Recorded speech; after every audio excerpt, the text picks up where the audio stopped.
마광수의 수많은 논란들, 마광수 공지영 디스 사건을 비롯하여 표절 사건들, 그리고 마광수 명언과 페미니즘 비판들을 짚어봅니다. 목차. 마광수 이회수 사건. 마광수 공지영 디스 사건. 마광수 명언. 마광수 여가부 페미니즘 비판 유라준의 특별한 이야기 마광수 이전 글 3편. 새창복이 마광수진 스타 마광수 전부인 김방옥. 마광수 이회수 사건 마광수 논란들 마광수 교수의 논란거리는 굉장히 많습니다. 마광수 이혼 사유. 마광수 제가 실수했고 제가 잘못한 거죠. 과거 이회수의 학력을 비난한 일도 있었죠. 하필이면 제가 강원도 화천 초등학교를 들어간 사람이에요. 그런데 이회수 작가의 작업실로 100억 원을 썼단 말이야. 거긴 정말 찢어지게 가난한 곳이에요. 한국의 현존 작가들 중에 그런 혜택을 받은 작가는 없잖아요. 마광수 거기에 가난한 사람들이 얼마나 많은데. 그 돈을 복지에는 안 쓰고 그래서 분노하다 보니까 그런 말까지 나온 거예요. 또한 마광수는 과거 교재 강매 사건을 일으키기도 합니다. 자신의 강의에 들어오는 학생들에게 교재를 산 영수증으로 인증을 하라는 사건이었죠. 마광수 영화 한 편이나 커피 한 잔에는 돈을 펑펑 쓰는 학생들이 10,000원짜리 교재 하나 안 사려는 모습을 보고 교육적 소신으로 한 것이다. 마광수 교수의 뜻이 옳다고 하더라도 영수증으로 인증하도록 한 그 방법이 잘못된 것 같네요. 또한 마광수는 표절 사건을 일으키기도 합니다. 과거 제자의 시를 자신의 시집에 저작권자의 허락도 없이 실은 것이죠. 이후 마광수는 내가 미쳤나 보다라면서 언론에 공식 사과했지만 더 높은 도덕적 잣대가 필요한 교육자로서 적절하지 못했던 행동임은 분명한 것 같습니다. 마광수 공지영 디스 사건의 발단은 공지영의 트위터로부터 시작됩니다. 1987년 나를 보고 넌 그렇게 네 얼굴에 대해서 오만하냐? 여자는 그저 야해야지. 라 했다. 이에 대하여 마광수는 반박을 합니다. 내가 명색이 공지영 스승인데 너무한다. 생사람 잡지 말라. 공지영은 더럽게 글 못 쓰는 주제의 교묘한 교훈주의로 대중을 현혹하려는 작가이다.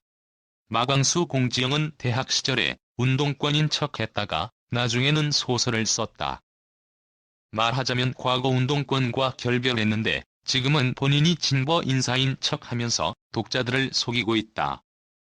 마광수 공지영이 무소의 뿔처럼 혼자서 가라는 책으로 독신주의 페미니즘을 팔아먹으면서 수많은 여성들에게 잘못된 결혼관으로 혼란시켰지만 정작 당사자는 3번이나 결혼하지 않았나. 그런 모순적인 행동을 하면서 돈을 벌고 있다. 마광수 공지영은 사이비 얼치기 페미나치에다가 위장된 진보일 뿐. 그녀가 이 사회 민중들에게 진정한 도움을 준 적은 없다. 마광수 공지영이 완전 날조한 거다. 나를 끌어들여서 변희재를 욕하는 데 써먹은 거다. 이에 대하여 공지영 측에서는 아무런 반응을 하지 않습니다. 평소 마광수가 야한 여자를 좋아하는 이미지 때문에 공지영이 이런 말을 해서 화를 자초한 것 같네요. 마광수 명언 사회적으로 논란이 많긴 하지만 마광수의 시각에서 사회를 볼 필요도 있습니다. 마광수 우리나라가 OECD 국가 중 최고의 고아 수출국이에요. 피임 교육도 제대로 안 하잖아요. 기껏해야 정자가 난자에 들어가서 어떻고 나팔관이 어떻고 하는 성교육 정도만 하죠. 마광수 제대로 피임 교육을 시키지 않으니까. 아이 낳으면 버리고 낙태하고. 마광수네 제자 중에서도 선생들이 많은데 아이들에게 성교육을 하려고 하면 학부모들이 들고 일어난대요. 유럽에서는 아예 중학교 때부터 남학생들한테 콘돔을 나눠주죠. 우리나라 학생들 역시 중학교 때부터 연애를 해요. 마광수 우리 학교 학생들에게 물어봐도 이미 대부분 중학교, 고등학교 때부터 연애를 했어요. 이런 상황에서도 피임 교육을 하지 않는 것이 말이 되나요? 마광수 성매매에 대한 입장. 마광수 성매매를 합법화시켜야 해요. 요즘 전자발찌차는 사람들은 대부분이 하층민 계급이에요. 사실 그런 계층들은 매매춘을 하지 않고서는 섹스를 할 수가 없어요. 진짜 부자들은 그런 곳에 가지 않고 룸살롱을 가니까요. 마광수 사회 지도층. 부자들, 국회의원, 장관들은 룸살롱에 드나들어도 한 명도 잡혀가지 않잖아요. 사회적인 이중잣대죠. 마광수 또한 성매매 금지 이후에 성범죄 수치가 급성으로 올라가잖아요.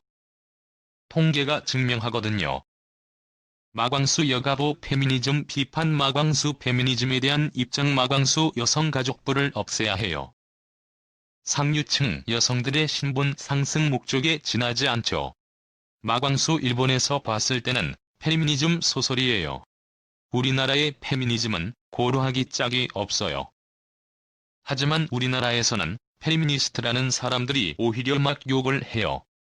여자가 성에 대해서 능동적으로 나가기 때문이죠. 우리나라 페미니스트가 얼마나 고루한가요? 미안한 얘기지만 그 사람들의 머리가 나쁜 건지. 마광수 페미니즘이란 것은 사실 남녀 동등권이니까 성에 대해서도 이야기할 수 있어야 해요. 그런데 우리나라 페미니즘들은 마치 성은 남자만 즐기고 여자는 할 수 없이 따라간다, 이런 생각을 하는 것 같아요. 마광수 내가 쓴 시 중에 여자가 더 좋아라는 시도 있어요. 여자들은 머리도 길렀다 잘랐다 풀었다 볶았다 할 수 있고 또 치마도 입고 바지도 입잖아요. 게다가 치마 길이도 마음대로 할 수 있는데 남자들은 매일 바지만 입어야 하잖아요. 마광수 게다가 바지에 대한 제약이 너무 심해요. 오히려 남자들이 치장할 권리를 박탈당하는 것 같아요. 마광수 사실 난 여자를 동경해요. 내가 만약에 여자로 태어났으면 굉장히 화려했을 텐데. 그래서 다음 생에는 여자로 한번 살아보고 싶어요. 마광수의 생각과 가치관에 전적으로 동의할 수는 없지만 그래도 그의 이런 생각들이 무척 독특하면서도 재미있네요.